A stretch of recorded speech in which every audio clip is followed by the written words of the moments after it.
Portland.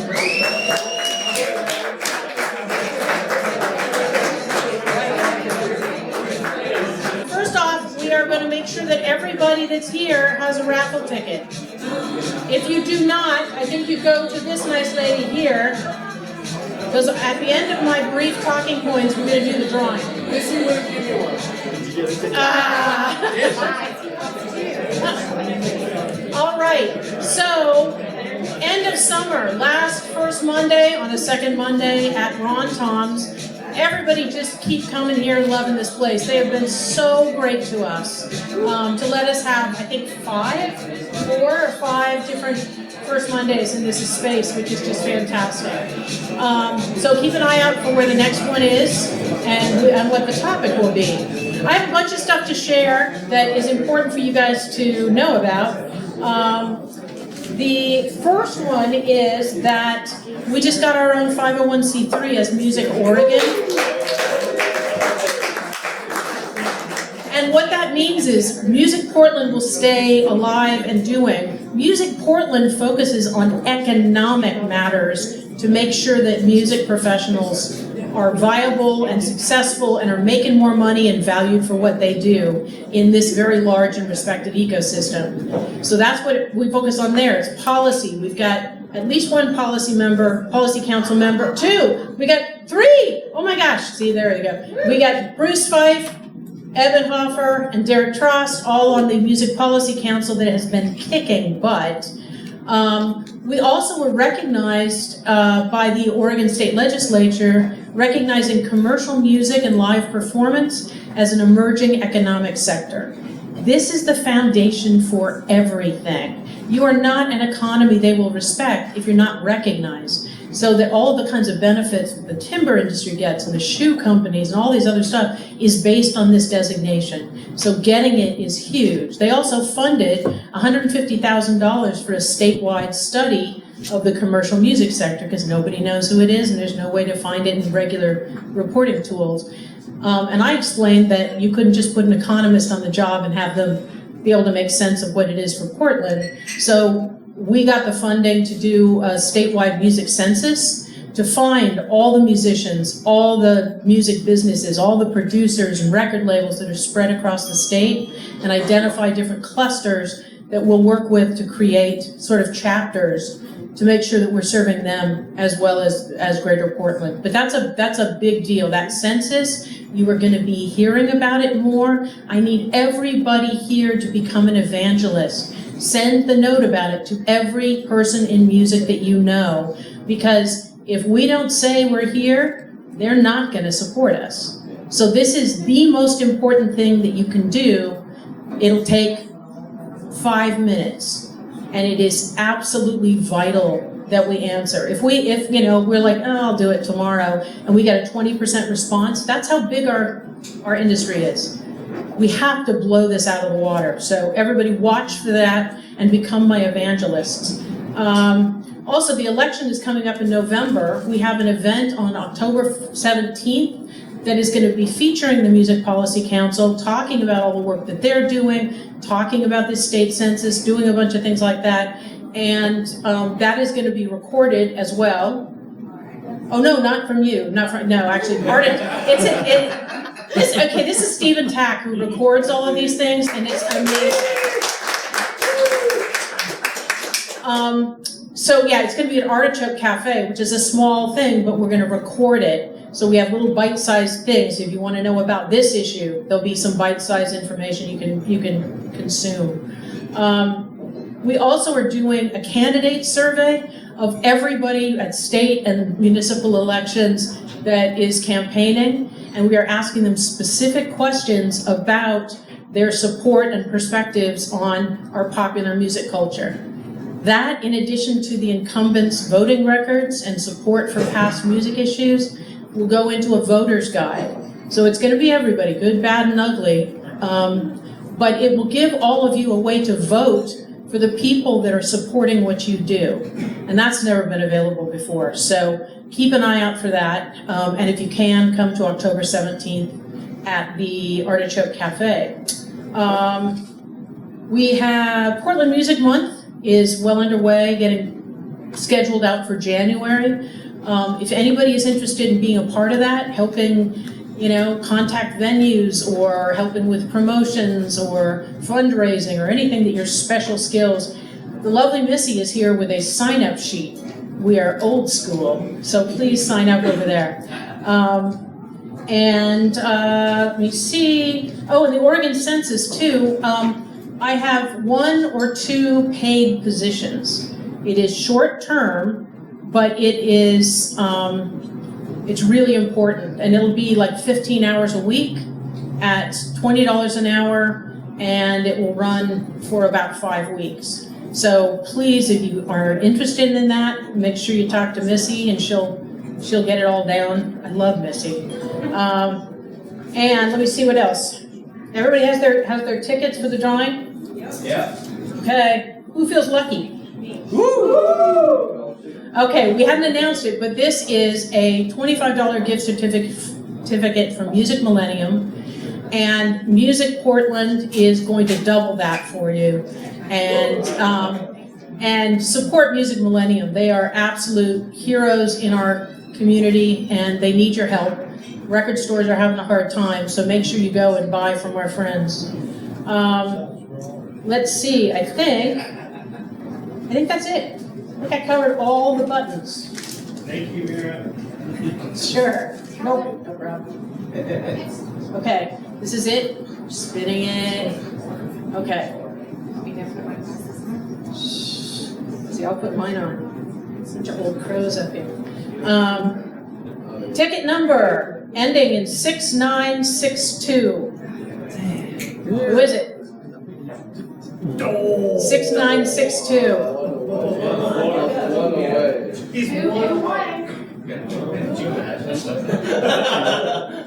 No, nobody has it? Okay, let's try again. Let's have one last time. Okay. All right. Last numbers, 6976. Woo!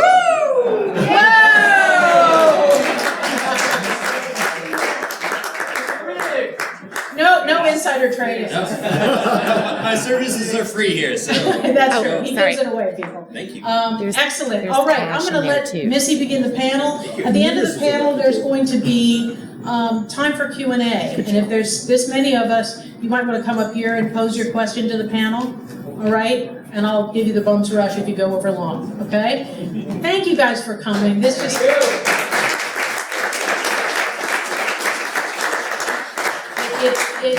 It means a huge amount to me personally, and I know to Missy. We work hard in solitude, and just seeing all these awesome faces makes it all worth it. Take care. Yeah, give it up for Meara in a big way. One thing, some of you may have discovered this event through social media or some other source, or were told about it by somebody. If you are not getting the Music Portland email now, go over to Catherine, who is fresh off a plane from Malawi and is going to be volunteering with us for the 3 months that she's here. Amazing. And she's got a little thing you can just sign in on a mailing list to make sure that you get all the information about the census and everything else. So I know at least one person that has to go do that if they haven't already. But make sure everybody is in this, okay? If you're not sure, do it anyway. Awesome. Thank you. And thank you, Catherine, for your help. So thank you, everybody, for being here tonight. It means a lot to us. We have a great panel, and I'm going to introduce each of them. In fact, if you guys could come on up, we've got Matt Greco, Frankie Piacentini, and Tucker Martine. Yay!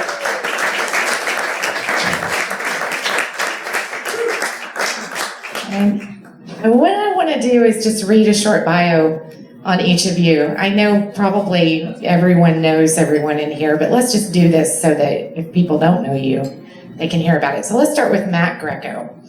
Hi, Matt. Hi. How you doing? Good, how are you? Doing great, thank you. Thanks for doing this tonight. So Matt, of course. Matt's the owner-operator of the Rye Room, a recording studio in this town, known for cinematic live video series, the Rye Room Sessions. How many people have heard of the Rye Room Sessions? We all have. Greco has a passion for creating high-quality records from pop to jazz. His philosophy for making records, I love this, is akin to making whiskey, bringing together the best ingredients through a thoughtful process to create a high-quality product that is commercially viable and easily enjoyed. Very nice. Such a nice one. I did not write that. Of course. Yeah, he's on brand. Next, let me introduce right here next to me, Frankie Piacentini. Piacentini. Sorry. I knew I had it right, and then I started effing around with it this afternoon. Piacentini or Piacentini. Piacentini. Sorry about that, Frankie. All right, so Frankie is the owner, technical director, and lead engineer at Page Street Sound Lab, not Sound Lab, a newer studio in Portland that celebrates its first birthday in October. Yeah. And it is an awesome studio. How many people have been to his space? It's really amazing, isn't it? We had a little meetup there a few months ago. Frankie is a young Portland native whose current focus and work is in vocal production, coaching, and mixing. I know he also has a passion for all ages, access to performance and recording opportunities. So we're glad that you're here and to be thinking about your questions as we go along. And last but not least, you've heard of him. His name is Tucker Martine. He is a Grammy-nominated record producer, recording engineer, and mixer. Paste Magazine included Martine in their list of the 10 best producers of the decade. Woo! Martine, I know. Martine works mostly out of his studio, Flora Recording and Playback here in Portland. Artists he's worked with include My Morning Jacket, Sufjan Stevens, The Decemberists, First Aid Kit, REM, Modest Mouth, Bill Frisell, Nico Case, Katie Lang, Mudhoney Spoon, and I could go on and on and on. The list is a lot longer. But we're really glad to have you here, Tucker. Thank you for agreeing to come tonight. Thanks for having me. And what we thought we would do, the format tonight, is we have 4 simple questions, and I wanted to just throw them out. I'm here to kind of just ask the questions and keep it on track, and then we'll open it up for audience interaction. So if you've got a question and you think that you can project to the front of the room or move closer to the front of the room, please do so. You may also use the microphone, and we've got my attractive husband in the green back there and Meara here who can help you if you need a microphone. So first and foremost, let's talk a little bit about how you are recouping from the pandemic. And I'd love to know a little more about how artists changed during that time, how your business changed, and then what you did to cope. And we'd love to hear about maybe any creative ways that you used your space during that time when things sort of shifted. So give us an update on how you guys have recovered from that. And we'll just, Matt, can we just start and come this direction? Yeah, totally. COVID's been fun. I would say for me, it's, I do a lot of more production work at the studio, not just typical bands coming in and recording. So I was actually able to stay decently busy kind of throughout COVID. But it definitely, there definitely were plenty of times where it was nice and quiet. And as far as stuff that I was doing to kind of, we definitely did a lot of at the end of 2020, we upped our COVID protocols. We had a doctor guy come in and help us get our COVID protocols really up. Putting air purifiers and just everything. So that definitely helped bring clients in, feel safe coming into the studio and being able to record with, even if it's just simple sessions with just me and an artist, or if there were other people involved. I think it gave a lot of artists the comfort and just knowing that we were kind of doing as much as we could to, make the studio safe. What was some of the other stuff there? Did you, let's all 3 of you answer, and then I have some follow-up questions about that. Particularly, did you see the same types of slowdowns that perhaps manufacturing. So record pressing, they're backed up Yeah. big time. So are you now backed up? I mean, that's one of the big questions is what's the access like now that everybody's back in motion? Yeah, I think in some, like I've, Adam Gonsalves, who owns Telegraph Mastering in town, is kind of my go-to mastering engineer, and we've had a lot of conversations about how he's, he'll be like, oh yeah, if things have been slow for you and then now projects picked up, I can expect in like a couple months for some stuff to come down the line to me. So there definitely is, just like I think in manufacturing the backup with stuff.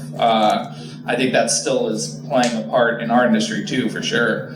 But I wouldn't say necessarily, we're like on the, front side of the line there. So it's more the people down the line of, to manufacturing that are then going to feel the effects. But definitely with like, the venues, a lot of venues closing, and just, the overall scene of Portland. I mean, definitely for me, anytime the governor would kind of shut things down, it definitely had a huge effect on business. I was actually surprised at how much that affected the business. I didn't really think it would, but it seemed like every single time she would, make the call for that, people would, that had called and said, hey, I want to come in and do something, they would then, a week later call me and say, hey, I think I'm going to hold off for now. So That singing thing. Yeah.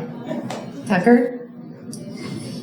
Well, before the pandemic, I think probably about 80% of my work was records start to finish, just track it, pre-production to mixing, and then at this point, I would say about 80% of my work today is mixing records that I did not track.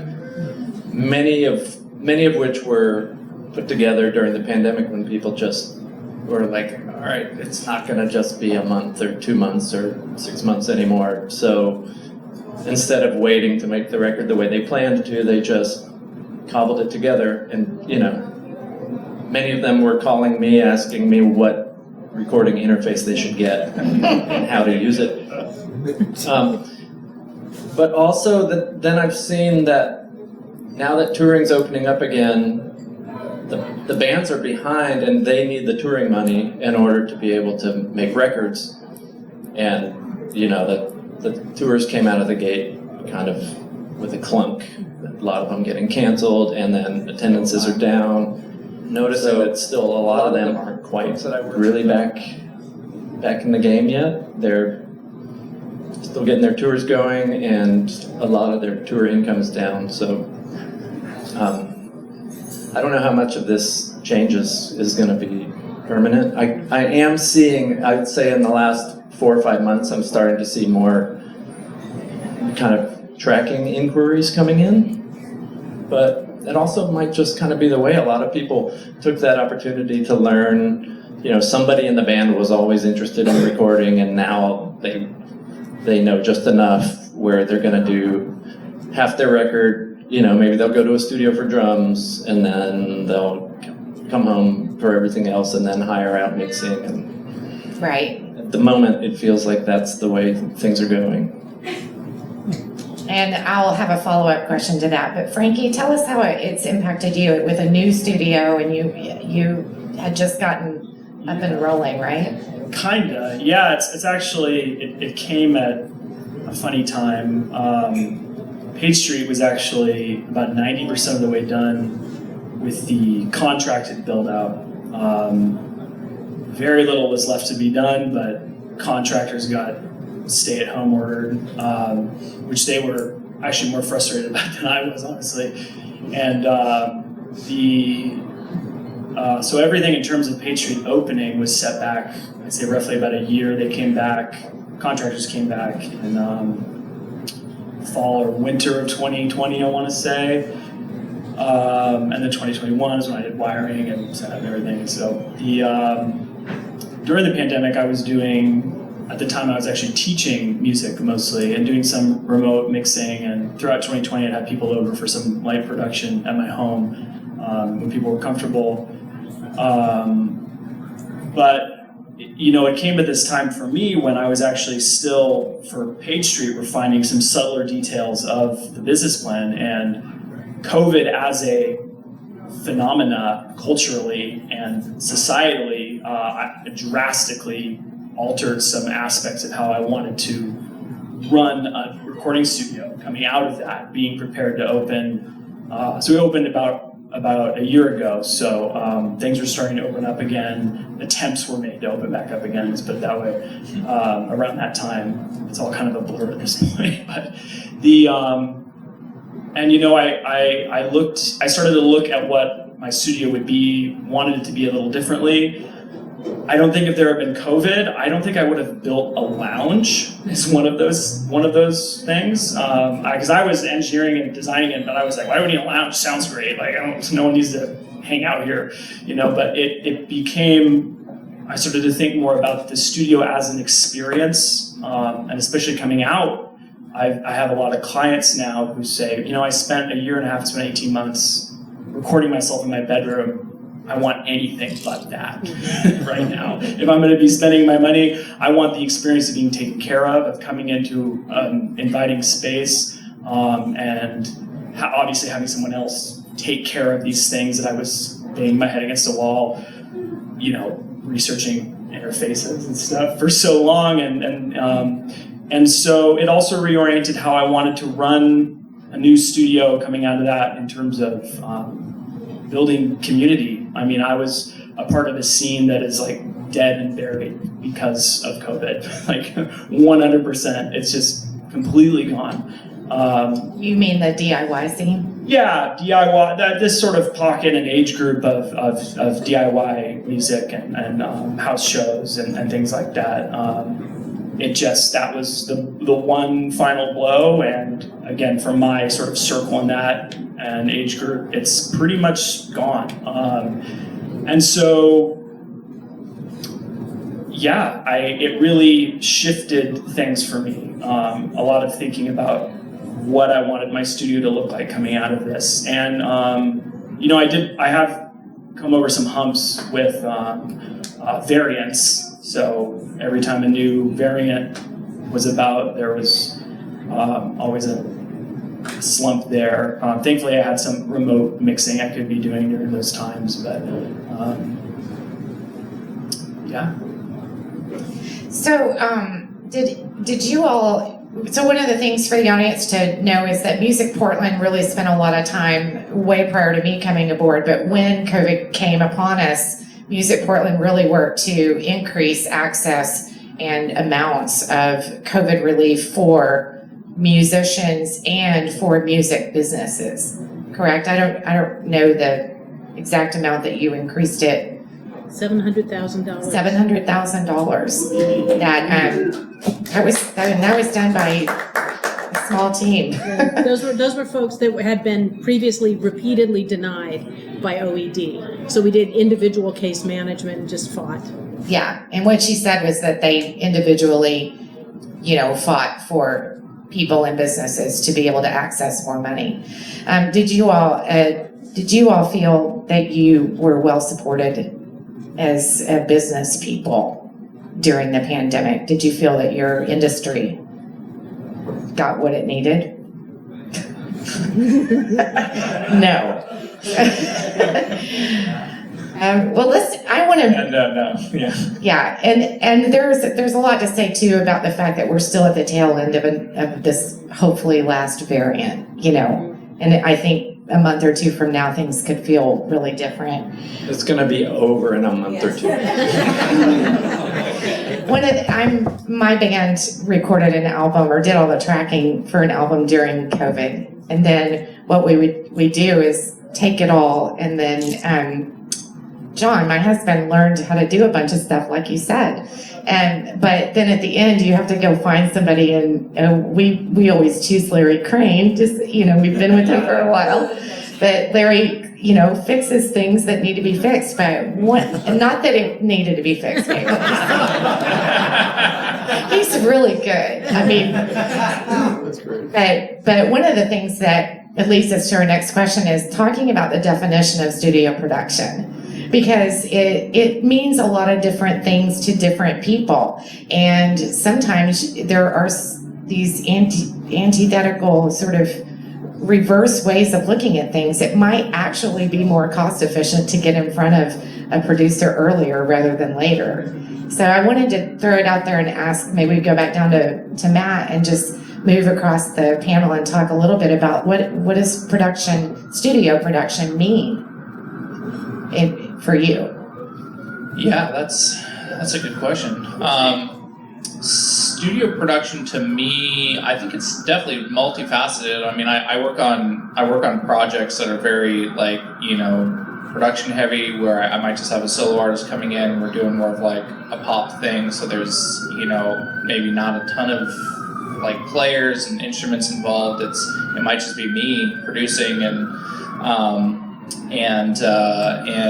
a lot more sample-based stuff and that kind of thing. And then I might have a full group come in and it's all live instrumentation, everything's tracked live, and so I think there's definitely a lot of differences there. And nowadays I see, especially with a lot more stuff with home recording and just access to equipment and stuff, things being so much cheaper and the quality being there than it was even just 5-10 years ago. I mean, stuff is amazing now for you don't have to spend that much money. I definitely see a lot of projects that are done. Maybe they started at home and then they realize, oh, this isn't going to work out so great, so I need to go record at a studio, and then they record at a bigger studio in town, and then they're like, oh, maybe actually I can do some of this stuff at home. So then they come back home, track some more stuff, and then that's not really my vocals don't sound good, so now I need to go to a pro studio to cut my vocals. So then they go to a different studio, and some of these projects I get to maybe it's a later tracking stage or editing or mixing or something. And ultimately, I mean, to what you were saying with sometimes it might be actually more affordable to just hire a producer and a studio just from the beginning. It could definitely cost a lot of money to be going that route. So sometimes the DIY thing, if you know what you're doing and you can do a lot of stuff at home, then yeah, it could definitely potentially be cheaper. But a lot of times that's not usually what I see. A lot of times I see these projects that come to me that have been kind of DIY / pro studios, and it's just it's a bit of a mix. And I think a lot of us definitely have experience with that. More and more nowadays too. I am definitely seeing that stuff. But the bulk of people who come in to my studio are looking to do the whole project there, and are looking to have it be done by a professional. Typically hire me to produce, and those ones are it's higher production. Yes, there's more money involved, but the end product is definitely gonna sound great. So, Tucker? The question is, what is production? Is that the question? Which probably everyone in here knows too. We could be here all night trying to figure that out. But for me, the bottom line is that I'm in charge of translating the artist's ideas to the recorded medium in a hopefully a really quality way and a creative way, and I have a good understanding of the tools that do that. And it's my job to, really listen to what they're trying to do and use my experience to help translate that through this language that they might not understand as well, and hopefully empower them in the process and show them all the options, and they can, point it, which, ooh, that's a cool color I've never seen before. I would really like to use that. Sometimes it's really hands-on, helping at every step of the way, like tinkering with the songwriting and the song choices and the player choices and the instrument choices and the arrangements, and a lot of coaching through performances. And other times people come in and they have their shit so dialed that I'm just trying to stay one step ahead of them so they don't even notice that they're in a studio and they can just play, and it's everything in between. Nice. And there seems like the intimate relationship that you can build with an artist where you really get to know them and you know what their capacity can be. It can be a really powerful thing to give them, yeah. Yeah, I always start by just like finding a lot of things that I like about the people that I'm about to work with and wanting to make sure we emphasize those strengths, bring those to the surface. Frankie? Yeah. Both summed up most of what I could have even thought of, but I guess I'll just speak to my current experience now, because it's pretty, it's all over the place for me right now, where I'm brought in at what point in a project to help produce. 80 to 90% of my clientele right now is hip hop, actually, and so in some cases I bring work as a vocal coach, an instructor, and I can sort of do the full service in that realm where I'm engineering. I can provide coaching on the spot and production type things, helping people. Doing a good job of listening to the artist and who they are and trying to help find, get the closest to their voice as possible and help them with that. In other cases, I'm brought in specifically in that genre in the sound design department where someone says, I made this record at home during the pandemic. I can't stand it. It's not what I wanted it to be at all. And so I'm brought in to rework everything. And in that case, I'm working more from the position of someone where I have there's a lot of the composition there, there's a lot of the energy and emotion there. It's already there in demos, and I don't get too much into rewriting it, but I'm brought on at that point is to create the texture at that point. So working a lot in sound design. I have a couple projects where it is like start to finish. Someone's brought me written songs, written demos, and I'm doing all that, but it is, I guess, how a lot of my clientele is recording. I'm coming in at it always at a very different phase. Most of my clients, I'm not looking at the whole breadth of production. It's puzzle pieces here and there. It's just my right now mostly. So this is a great question that Meara, back when we first started working together last spring, we were talking about this particular panel. And Meara said, what we really need is a succinct horror story from every panelist. That tells it, it just says in a succinct way, tell us a horrific story so that we can learn what not to do when we bring our music to a studio. And there are also studio professionals here, and what are some things, pitfalls, some things good pieces of advice that you might offer to other people within this industry and the artists who come to you? Matt.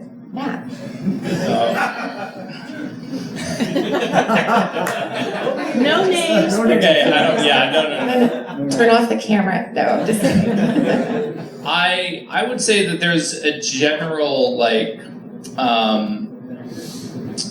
for me, always a not so ideal situation is you talked a lot about trying to kind of just, connect with the artists and make sure that you're just providing a sound that they're going for and stuff. And I think always a tough thing for me is, if an artist comes in, and I think that there's an aspect of, if they're hiring me to produce, I don't necessarily know exactly what they're going for. But always a tough one is when an artist comes to me, and I'm very big on references, and an artist, we're talking about a tune, and I'm like, okay, yeah, we could go a lot of different directions with this, because of course it's like a vocal and acoustic guitar, and then I say, throw out some artists or songs for me, and they do, and they all sound completely different. They're like all different genres, and I'm like, okay, well, can we narrow this down a little bit? And I think, you know, in general, I always try to kind of coach, especially like newer artists, like, you know, let's just work on trying to figure out what you're going for, and you know, if you do have a sound in your head, you know, let's talk about that. I'm super big on pre-production. And the times that I've done records with artists where, or even just like a single, where they are really just like not sure what they want, and then I kind of try to help push them in a certain direction, and then they're, you know, not necessarily vocal about whether they like that direction or not. Ends up just not usually working out super great. So I've had a few, you know, times like that where it's been difficult. And at the end of the day, I think all we want to do is just, you know, help artists make a great record. And yeah. So.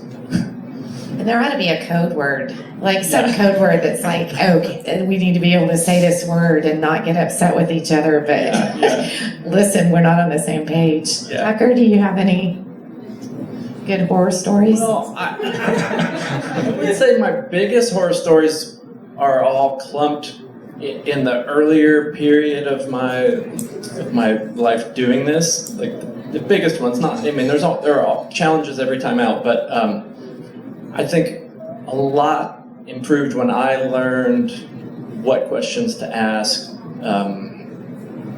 because they might be a great songwriter, they might be a great band. That doesn't mean they have any skills in how to communicate to you what they're after. You can draw your own conclusions from what you hear, but it's not always completely laid out. So I think that for me, a lot of it is asking questions until I'm really clear, and if I need them to give me examples, and if they say they like, you know, I like it really warm, a really warm sound, I'm like, well, what does that mean? And they might play me something that's like electro, really trebly electro music, and I would have thought that's bright and cold, and that I'm like, no, but like, listen how warm the bass is, or whatever, and like it's not just on them to explain it to me, it's also on me to make sure that I'm clear and that we have established a common language.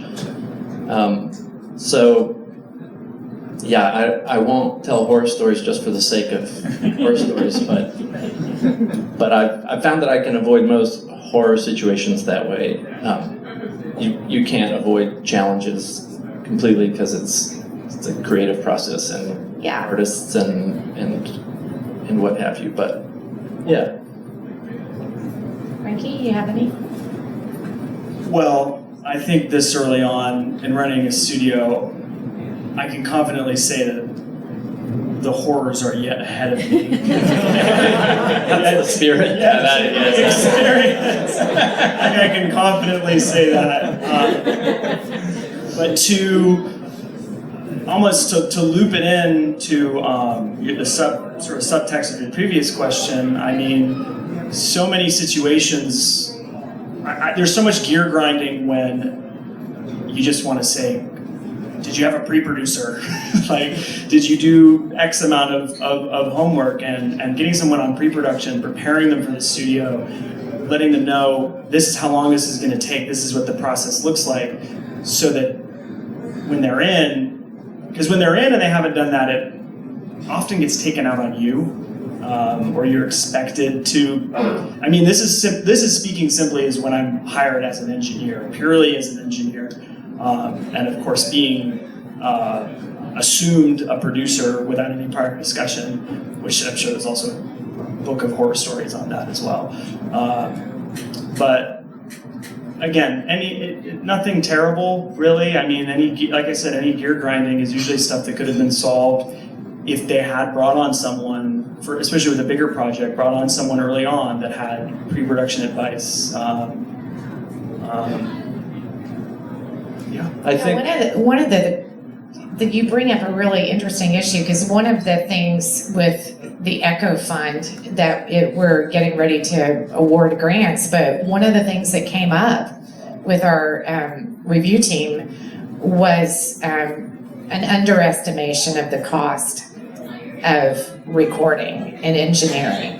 That came up a bunch in the feedback from the first round or two of that. So yeah, I would think that you have something on that? Well, yeah, and to what Frankie was talking about, I think managing expectations is huge. So with the person on the phone who's like, yeah, man, we're just gonna come in and bang it out. You know, we got 8 tunes and like, yeah, man, it's just like live, you know, like a day or two, you know, and been there enough times, you know, and that can occur. And in the history of recorded music, it has occurred, and sometimes it's even good. And I'm all for it. Like I'm all for the lofty goal, but if somebody comes in and anything short of that is a failure, like you're doomed. You're setting yourself up for failure. So, you know, my job to be the voice of reason. Like, okay, that would be nice, but let's keep these things in mind, and that. You know, that's going to mean a lot of stuff. That's going to mean probably not time to fix this and that. And that's going to mean probably having to keep one of the first few takes. And that's going to mean if you're playing acoustic guitar right next to the drums, you can't have the acoustic guitar very loud in the mix. And like all these things that they might not think of, and that can be a nightmare situation if they're realizing all of that in the moment that here they are, the clock's ticking, they've got another day left, and you know, this is news to them. So I hate to say anything to people besides, yeah, man, we're gonna do it, and it's gonna be just amazing. It's gonna be a masterpiece, and it's gonna be done in 2 days. But I loved, I kind of follow Fruition and Jay and the whole crowd, and I loved following the process that he shared about recording their most recent album with you, and how they saw it as a respite and a time of relaxation and creativity. And there was this, I just sensed a real broad sense of relaxation that they had in comparison to what it feels like to tour and to be hitting it hard every single night.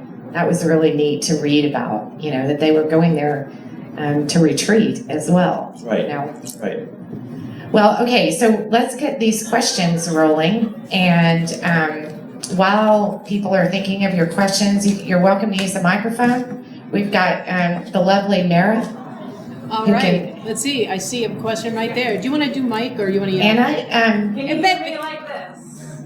They can't behind and you. John can take the microphone around too, if that's okay with David. You're on it. While we're getting that kind of lined up, real quickly, you three be thinking of your favorite piece of gear. Be thinking about that. I'll give you some time to think, and then we'll wrap it up after Q&A with just a quick round of you telling us the best, most badass gear that you've got going on right now. Anna. I was curious of the folks that are coming to you to pay like your rate as producers. What is the percentage of people that are independent artists that you're working with, as opposed to like people that are working with a record label, and then also like local folks compared to out of town folks? Thanks, Anna. Yeah, that's a great question. I work with mostly independent artists who are mostly in town, I would say. And then I do work on the occasional project that is typically not like I'm not getting hired to produce. I'm usually just engineering on a label artist in town for, you know, a day or two, and they are, you know, playing a show, and they just are working on the record. So they come by my place and they'll cut vocals or whatever. They'll, you know, book the studio for a couple days when they're here, and I'll do the occasional thing like that too. But and then sometimes on those they will fly in like the producer who's on the project, you know, out of LA or wherever. But a lot of times on the most recent ones that I've done of those, there actually isn't there is a producer on the project, but they don't fly him in, and it's just, and I think that's maybe because of COVID stuff. I'm just sort of running the session, but majority of what I do is indie artists, local. Yeah. Awesome. And Tucker, you have a different clientele, correct? Yeah, I mean, most of my work is artists from out of town. That's not really by design, but that is the case, and most of them are indie artists. I mean, it's a funny time we're in to talk about indie artists, because you can, most of them, not all of the people I work with, but probably more than half are on a label, but in many cases it's a really small label. You know, like it's basically, it's just somebody that's going to help them release it, and the artist still might be having to come up with all or some of the money to make the record. So being on a label doesn't mean like what it used to the mean. pocketbooks are open and we're high rolling either. So yeah. Yeah, primarily independent. Handful of artists on much smaller labels. One, I guess, on a sub of a major, but vastly people indie trying to make it and planning, and many of which plan on staying that way, attempting their own marketing. Yeah, and then almost primarily in town at this time. We've had a number of people that have come through on tour, stopped by, maybe booked a night. One larger artist, we're very close to the Moda, so one larger artist who was in town had come through, and it's mostly Damian Lillard? I just love him so much. You have a nice band coming to your studio next week. That's true. Very excited. All right, so more questions. You can come up and, yeah. So, thinking of what bands can do to prepare to come into the studio, with like an example of the situation I'm in, I've got a band that I'm working with. They didn't exactly rehearse or practice as they would perform. So we were in a situation where they absolutely wanted to use a click track, but then they are pushing and pulling all over that when they sounded a lot better just going free and natural. So what are your top wish lists of things you wish bands had prepared, ready, nailed down, that would save them and you the most time? Good question. Yeah, that's a good question. You know, the click track thing, it's, at the end of the day, the conversation I have with artists is like, if if it feels cool and, and it's gonna honestly like kill the performance for you to cut it to a click, then like let's not cut it to a click. If we're gonna be overdubbing stuff and adding a lot of extra, like especially like percussion and stuff that needs some sort of guide, then yeah, maybe click track would be a good idea. But no hard fast rule for me there. And I would say, basic like rehearsal and like. At the end of the day, it is most studios are by the hour. So if you're coming in and you want to, I've had plenty of artists come in and basically treat the studio for a week of we're recording, but they're basically rehearsing, and they got the money for that, so I don't care.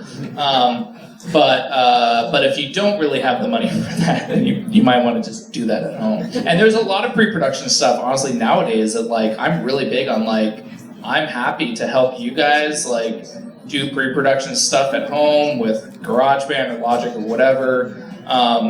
If it's gonna save us time in the studio, I'm just really big on like the studio now, especially with indie artists who have tight budgets. The studio should really be a place where we are getting performances down. And yes, we're working on, making a killer record, but there's experimenting and that kind of stuff there. But with the bulk of the artists that I work with, I definitely have a conversation in the beginning where I'm like, let's do our like homework ahead of time, so then when we come in, and that's with like the writing arrangements and stuff and rehearsing and just like also talking about production and stuff. So then when we come in, we have a clearer idea of what we're going for, and then it's just a matter of like laying down performances. And sure, there's going to be an aspect of like filling stuff out, but especially if it's a band, then yeah, having like taking the time to rehearse and just like getting it feeling tight like you would be if you're like going to be going out on tour, is just going to prepare you so much better going into the studio. So yeah, I mean, agreed completely. I think most of it's common sense, just rehearse, and even if we're gonna maybe tinker with the arrangement in the studio, if you come in with one that then it's a lot easier to just be like, we're gonna take that section out, we're gonna add a section or something, like it's no big deal. But if you never really knew what you were gonna do to begin with, that conversation gets convoluted quickly. Another thing that I've experienced recently, somebody bringing in like 18 guitars, like really super cool guitars, but every one that we picked up and plugged in, it like had a buzz, or like the pots were dirty, and like in the middle of the take, like it was cutting in and out, or the intonation was bad. And I'm like, how about just one guitar that really works? So things like that, just checking your gear. If your drums have a bad rattle, they're going to have a bad rattle tomorrow when you come to the studio and the microphones are on them. So either find different drums, or, I have drums. Ask if, you're always welcome to my drums, but I like people to have the instrument that they feel really connected to start with. So things like that. Make sure your instruments are maintained, that your acoustic guitar doesn't have a rattle in it. A lot of times people are like, oh yeah, God, yeah, it's always bugged me, and it just didn't occur to them. They thought it will magically disappear the day they go to the studio. Do you have a plug-in for that? Yeah, I'm sure there is. Exactly. So I have a question. Yes. So Frankie, I met you last month, and I've been to your studio before a while ago with Kevin Sale. Oh, yeah. So I know both of y'all are pretty big on building community through like your YouTube. You have musicians come in and play in your studio, which is dope. It's a beautiful studio. And you were telling me that you have ciphers.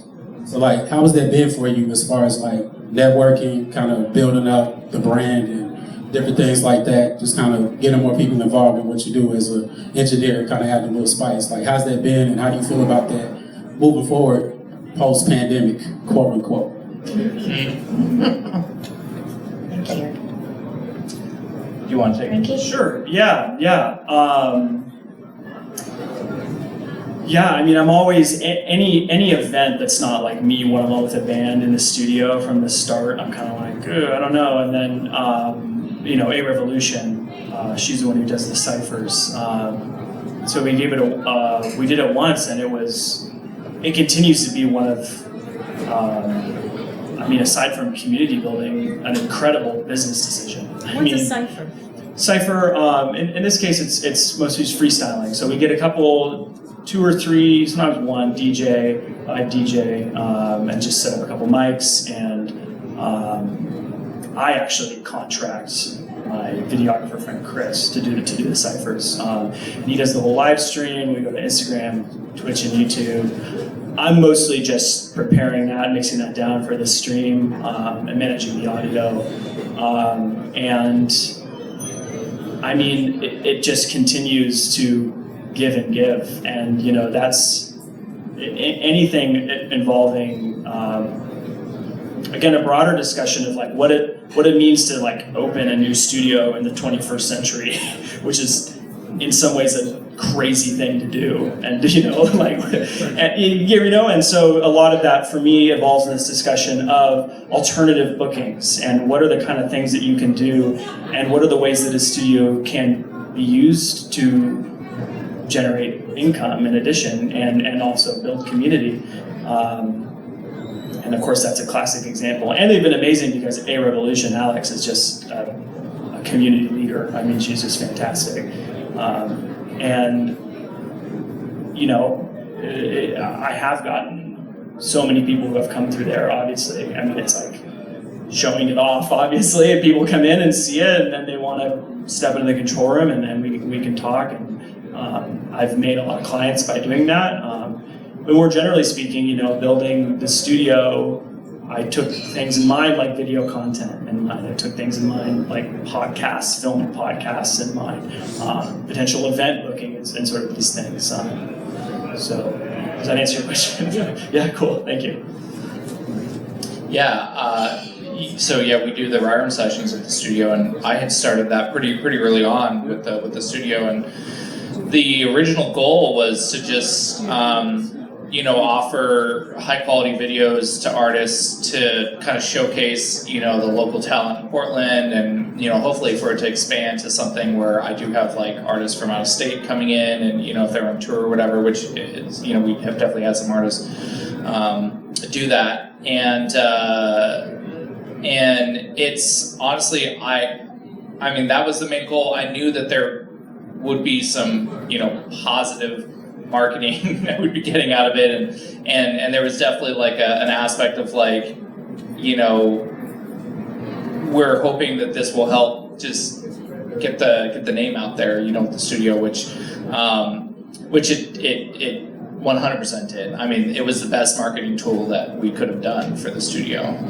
The videos, of course, you know, for me, I was really big, like, I remember over breakfast one day with my videographer who started the rubber sessions with me, he's now in LA, but we still do sessions together, and I've got a guy in Portland who does the bulk of them now. But that initial meeting that I had with the guy who started the sessions with me, I said, you know, here's the deal, like, I want to do this, I want to make it affordable so that artists, it's kind of a no-brainer for artists to do it, but we still need to keep the quality crazy high. Like, I don't want to, even if it means we're basically making no money, I don't really want to, you know, sacrifice the quality. And he was like, yeah, cool, let's do it.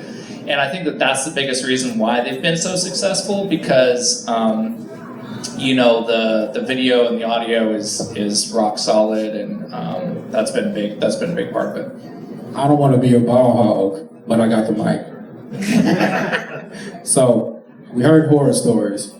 I always, like, being the engineer that I work with, we have a really good time in the studio because I'm pretty fucking dope at what I do, right? So how do y'all feel when it's like home run, you know you like this one, you almost mixed the song on the first try, like it's hot, it's dope, like when it meets the quality standard that you want, like what's that feeling like, and can you kind of take us through that process? Because engineers don't talk like that. So, you know, I got you here. We might as well figure out, like, what's it Engineers like? don't have a mic to drop. Okay.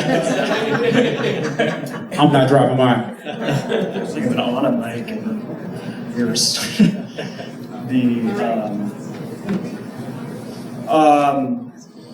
Yeah, I mean, I from a interacting with clients perspective, I always say, like, the favorite thing about my job is I see, like, the best sides of people, and when I provide them with a job well done that they're hearing back and enjoying of something that means like that much to them, it's a pretty good feeling, and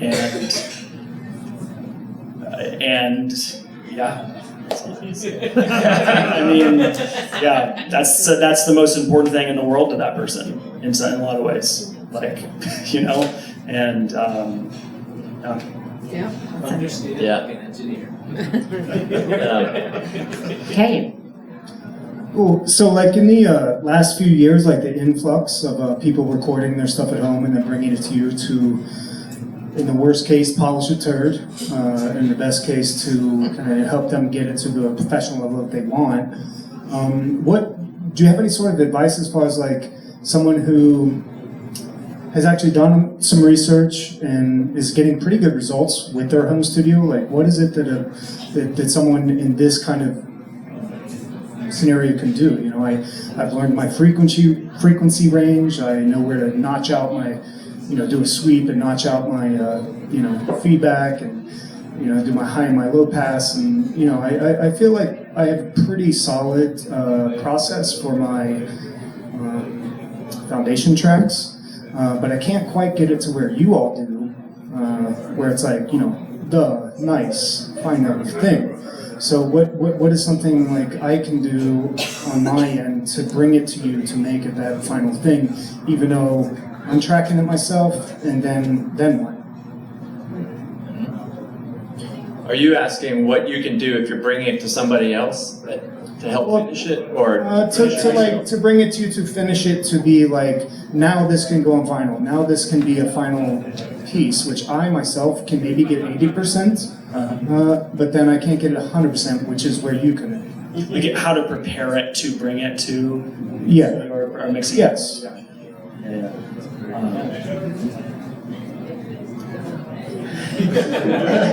Honestly, I would say like a big, like, I remember a few years ago, this, like, I think about this all the time.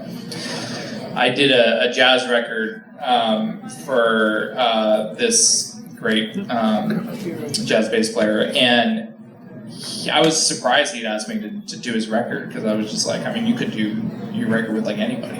You know, felt very honored, and I cut the record at a great studio. This is prior to me having my studio, and mixed it back at my place, or my place at the time. And then at the end of the record, he was like, "Dude, this is like the best record." I'm so stoked, and I was like, "Great." You know, honestly, I just like, it was great players, you know, great studio. The goal for me was just not to screw it up. And honestly, you know, when I'm giving advice to artists who are doing stuff at home, I'm just like, you know, as long as you got like a decent chain, and I mean, honestly, a decent chain nowadays is like an SM7 into like a little Apollo is like fine. And you know, if you've got a nice pre and some other stuff, great. But as long as you're just not delivering me like clipped, you know, distorted audio tracks, and it's just like everything's just like fine, then that's plenty for me to mix off of. And at that point, you know, that's why people are coming to me, because they maybe, you know, have cut some stuff, it sounds okay, and then they get into the mixing, and there's a lot that we can do, you know, mixing wise, and the experience really is king there. Sure, gear is great too, but as I get further in my career, experience really is king, and that's really where people come to me and they bring me tracks and that they sound decent, and then I make them sound a lot better. But I mean, there is the aspect of like, I could totally tell you to like, yeah, go out and buy X piece of gear and spend like, you know, $10,000 on like a really solid chain. Yeah, it ain't gonna happen. And that, I mean, that'll help, but honestly, like, the reality is I don't typically tell people that, because A, yeah, it's not gonna happen, and B, that gear in the right hands, like us, it'll be well used, but in the wrong hands, like if you don't really have the training or the experience, it's not necessarily gonna make that much of a difference, so. That's at least been my experience.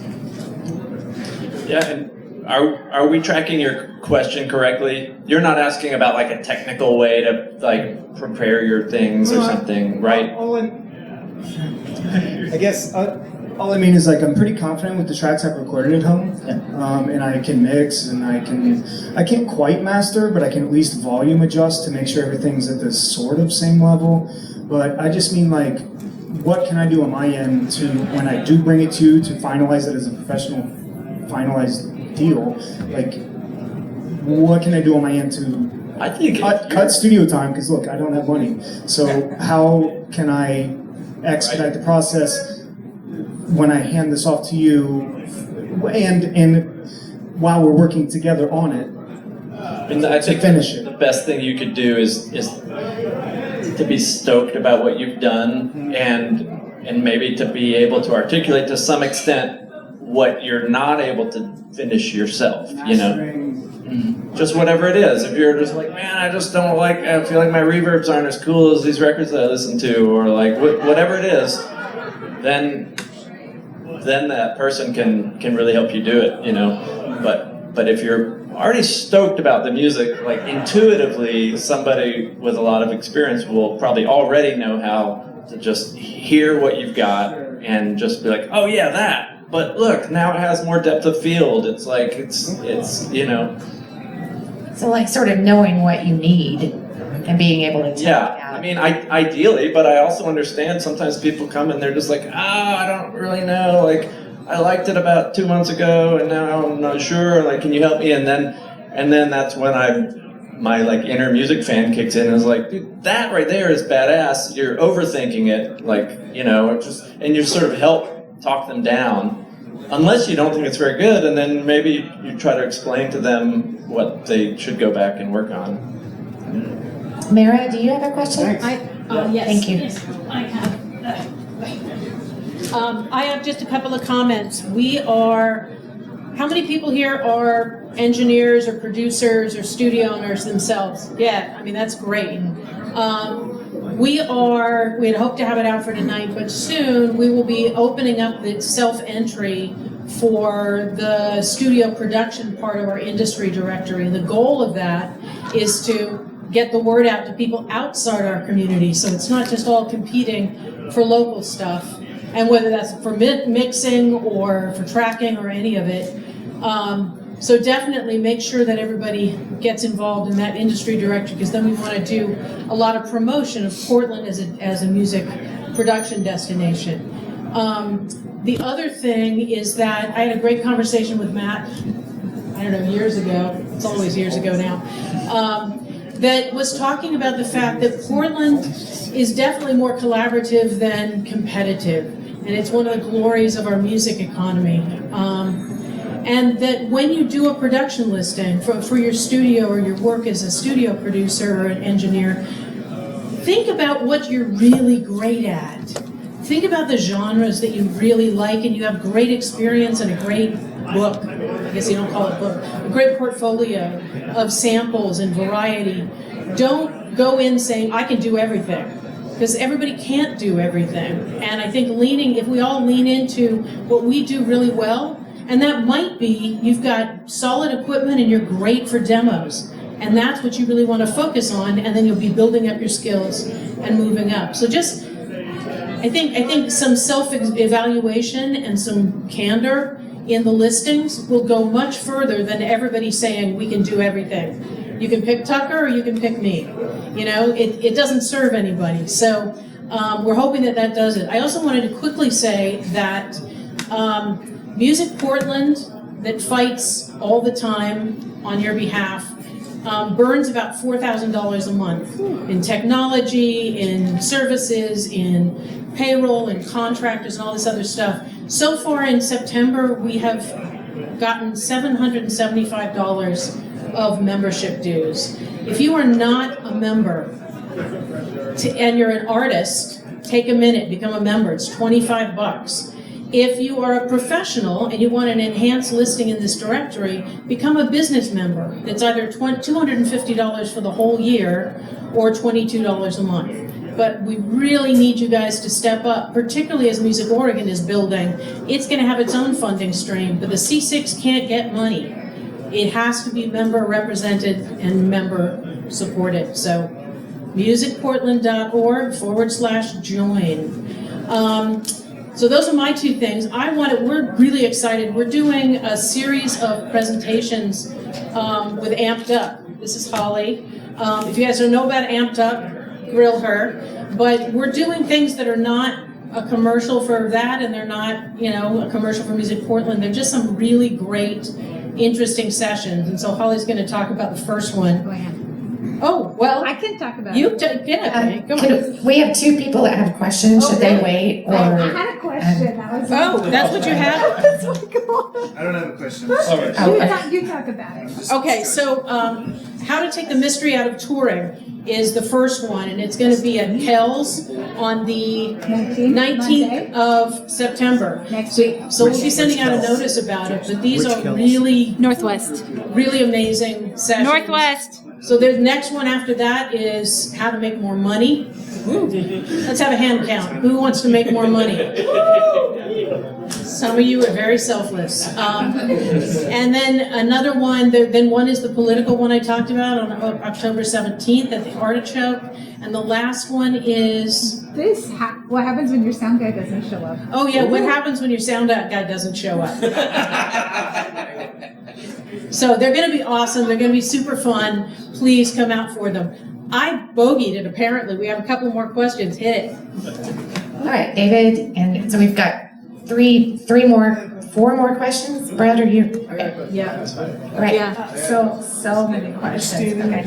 I'll make mine quick, and maybe you guys can just like rock, paper, scissors for the best answer. So I'm Holly with Amped Up. We look forward to seeing all of you Monday night, the 19th at Kells Northwest. And my question is, we've talked about sound studio preparation, practice, what happens inside those four walls with all that amazing gear. I was curious because in all of the musicians that we represent and that are on our platform, going into the studio is a really sacred event where that is a platform for them to launch their career. And it may happen 3 or 4 times by the time they're 35 or 40. So it's not something they're doing every year. What is the best idea or the most consistent, solid idea that you have seen that musicians can use to take that album and move their career forward afterwards? Because if no one buys it and no one sees it and it sits in the dark, then it does them no good. So how would you suggest that they market it? What's the best idea you've seen? Who wants to answer it? One person. No? Not me. Okay. Album so that.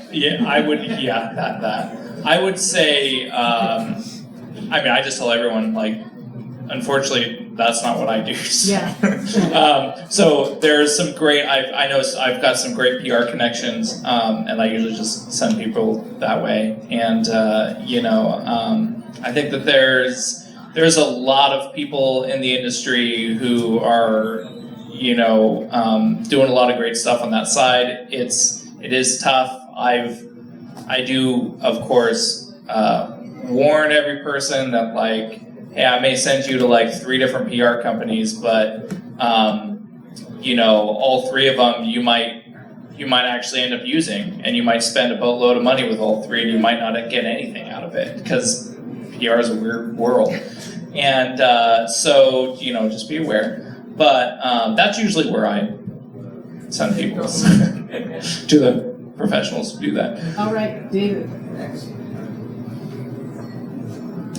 So I have a comment for the gentleman who asked, what can I do if I'm bringing my tracks I've worked on at home to a professional in the studio to continue the work? What can I do to save time in the studio to make the situation more efficient?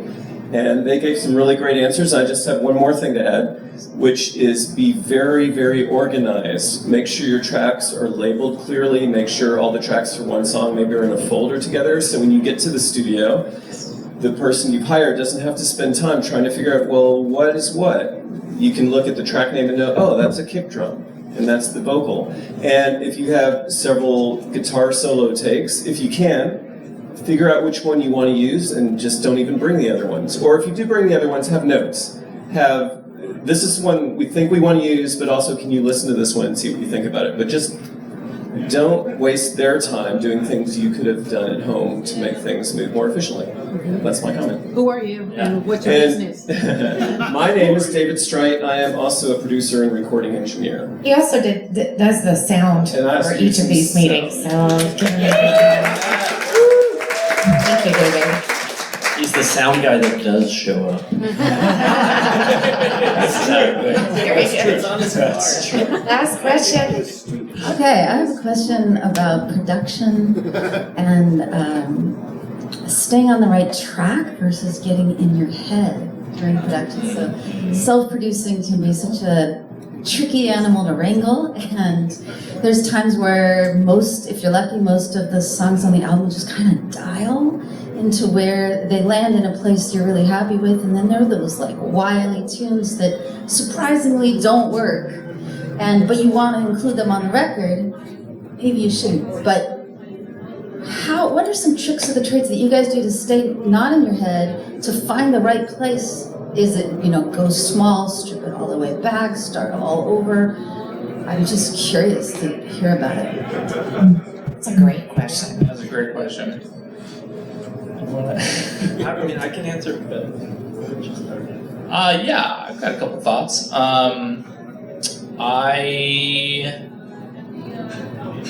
I do like to, if we're talking about a record, I mean, I work on, I definitely work on records, albums, and EPs and stuff, but I also work on a lot of singles, which is always easier, of course, because now we're not really looking at body work. But if we are looking at a body work,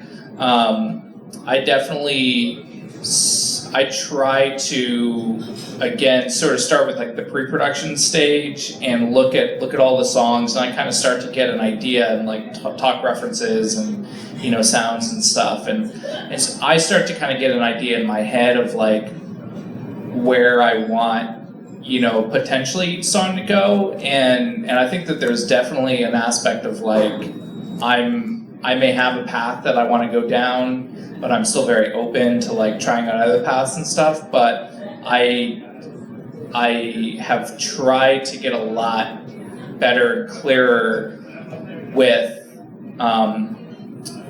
if I'm going down a certain path and I want that production to like that, it to end up sounding a certain way, I just really try to just like, unless it's really not the right direction, I just really try to stick with it, and I really try to like let it come to fruition, because in my experience, if I'm going down too many paths, it does tend to then confuse things. And I was just having a conversation with an artist the other day about this, where it's like, early on in my career, I felt like I made so many songs that were just like a complete identity crisis, because I had like, some really cool idea to go with it, and then in the middle of it, I'm like, oh no, but like let's go this direction, and then at the end, I'm like with the mix, I'm like, oh no, but let's actually do this different, vibe.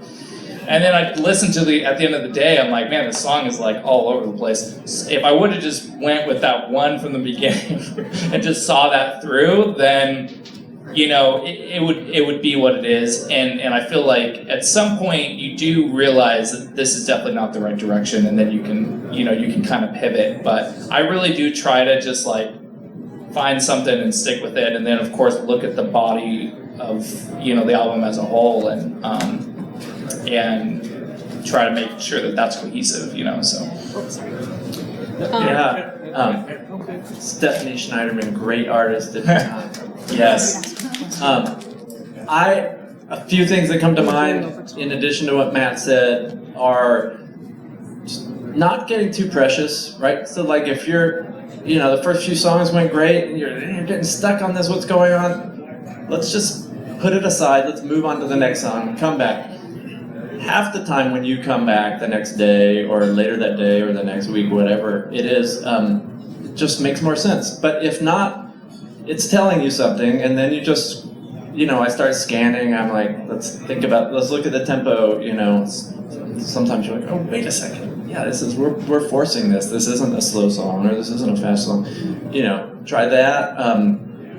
Always keep it on the table to cut the song too, because that can happen where you're just like, no, but I remember when I wrote it and I just loved it so much, and so I was like, oh my god, it's gonna be my new song, my new record, and yes, you need a lot of that to fight for your artistic babies and see them through, but also sometimes they're just telling you they're not ready, so like leave that option on the table. Obviously, if it's happening to half the songs on your record, you can't really do that. But often there's like one or maybe two that are going to put up more of a fight and see how bad you want it. And I think often it's that, or it's like, oh, you thought it was the stripped down one? Well, try it with the band. You thought it was this big, huge production? Try a stripped down. Not being too precious, I think, is huge, and I have to check myself a lot on that too. Because I mean, we're all just, you know, we all get preconceived notions of like, oh yeah, this one's gonna be like that. It's gonna be that tune on the record, and sometimes it's not. Once everyone's in the room and it's all happening, but also by that point in the record-making process, that might not be what even the record needs, you know? It's just what you thought it might need 2 months ago when you heard the demos. Does that help? Totally. You know what I was thinking is like being able to communicate with a producer is sort of like getting a good haircut. I recently asked for curtain bangs, you know, of someone who didn't know what curtain bangs were. It reminds me, you might not know what curtain bangs are either. I'm not trying to get all gender specific, but yeah, I mean, this has been so fascinating to me. I could do this for another hour, but Meara? Yeah, since we are, I think, 30 minutes over time, we want to give you guys time to mingle. Most of these guys are sticking around. I think you're running off to it almost immediately to a thing. It's very in demand. No, I'm going to see Kim Gordon. But, so I'm sure that they'd be happy to talk to anybody if you have questions that we didn't address. But thank you guys for coming. Yeah, give them a big hand. Yeah.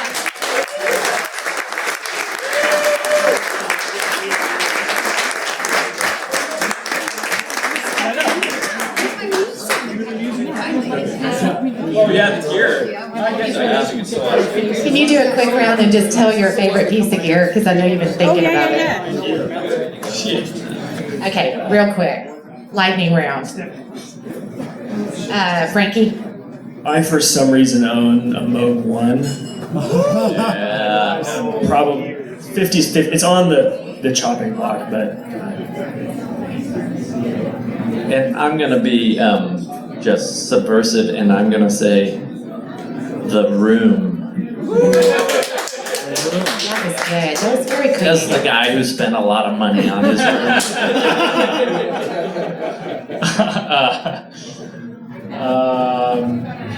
I think it's always like flavor of the day for me, and currently it's been my Highland Dynamics BG2. I love that compressor. So. Nice. This is awesome. Thank you all so much for being here. It's been great. Thank you. Awesome. That was great.